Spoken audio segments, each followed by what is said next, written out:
Welcome dear student. आज की special खबर है, कौन है शेख हसीना, इनको क्यों फांसी की सज़ा हुई है, तो इसके बारे में एक सूक्ष्म विश्लेषण करते हैं। तो पिछले वर्ष एक तख्ता पलट हुआ था और ये हमारा पड़ोसी देश था बांग्लादेश, और यहाँ की जो निर्वासित प्रधानमंत्री शेख हसीना, इनको आज बांग्लादेश के सर्वोच्च न्यायालय ने फांसी की सज़ा दी है। इनके ऊपर आरोप है कि इन्होंने पिछले वर्ष जो बांग्लादेश में तख्ता पलट हुआ और वहाँ पर जो लगभग 1000 से अधिक जानें गईं, उसकी दोषी शेख हसीना है। आप इनके बारे में पढ़ सकते हैं, जो कि स्क्रीन में दिखाया जा रहा है कि अवामी लीग के जो प्रमुखिया थे शेख मुजीबुर रहमान, उनकी बेटी थी शेख हसीना, और यह लगभग 2009 से अभी तक बांग्लादेश की प्रधानमंत्री थी और वहाँ पर जनता त्रस्त हो चुकी थी, इसलिए तख्ता पलट किया गया था। वर्तमान में वहाँ पर अंतरिम सरकार के रूप में एक अर्थशास्त्री हैं, नोबेल पुरस्कार विजेता हैं यूनुस खान, जो कि वहाँ की सरकार चला रहे हैं। तो उन पर एक जिम्मेदारी बनती है कि आगे के जो चुनाव होने हैं वो चुनाव फरवरी 2026 में हैं। इसलिए ये तत्कालीन जो फैसला आया है, यह ध्रुवीकरण को प्रदर्शित करता है कि आगे आने वाले समय में जो बांग्लादेश में चुनाव होंगे उसमें शेख हसीना की पार्टी अवामी लीग को नुकसान हो और जो यूनुस खान वहाँ के अभी कार्यरत प्रधानमंत्री हैं, कार्यकारी हैं, उनको लाभ मिले, इसलिए उनके द्वारा ऐसा किया जा रहा है।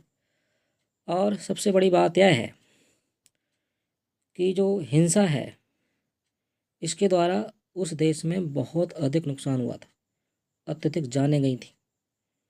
तो यह एक गंभीर समस्या है कि जो लंबे समय तक कोई भी शासक सत्ता में रहता है तो जनता उनसे त्रस्त हो सकती है, और उसका दुष्परिणाम कई बार हमको इस तरीके से देखने को मिलता है। तो फांसी की सज़ा शेख हसीना जी को हुई है, और दिलचस्प बात यह है कि वह हमारे देश भारत में शरण लिए हुए हैं। तो अब देखते हैं क्या होता है। हालांकि अभी यह जो घटना है, इसको हम पूरी रूप में फाइनल नहीं मान सकते, क्योंकि अभी इसके लिए अपील करने का अधिकार शेख हसीना जी के पास है और वह इसका प्रयोग भी करेंगी। लेकिन एक अंतर्राष्ट्रीय स्तर पर यह एक गंभीर खबर मानी जा सकती है कि किसी को भी, जो कि एक महिला प्रधानमंत्री थी, और इस तरीके से सत्ता के प्रति इतना लगाव हो जाना कि तख्ता पलट हो जाए, और उसके बाद जब इनको फांसी की सज़ा आज दी गई, सुनाई गई, तो वहाँ बैठे कई लोगों ने तालियां बजाई। आगे अन्य देश के जो राजनेता हैं उनको इस चीज़ से सबक लेना चाहिए कि उनकी कोई भी जो भी सरकार के दौरान काम किए जाते हैं उनसे इतनी अधिक त्रासदी ना हो जिससे किसी भी देश के नागरिक इतने ज़्यादा प्रताड़ित महसूस करें। आगे दिलचस्प बात यह रहेगी कि फरवरी 2026 में जो चुनाव होते हैं उसमें क्या होता है, एवं भारत अभी शेख हसीना जी को बांग्लादेश भेजता है या प्रत्यार्पण करता है, यह भी एक सवाल बना रहेगा। और आगे आने वाले समय में यह फांसी होती है या रुकती है या अपील मान्य की जाती है, क्योंकि फैसला एक पक्षीय है, सुनवाई का कोई अधिकार दिया नहीं गया है, क्योंकि एक पक्ष के फैसले अधिकतर मान्य नहीं किए जाते।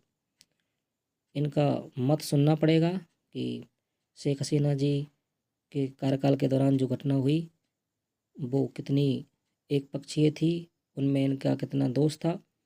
देखते हैं, आगे मिलते हैं। नमस्कार।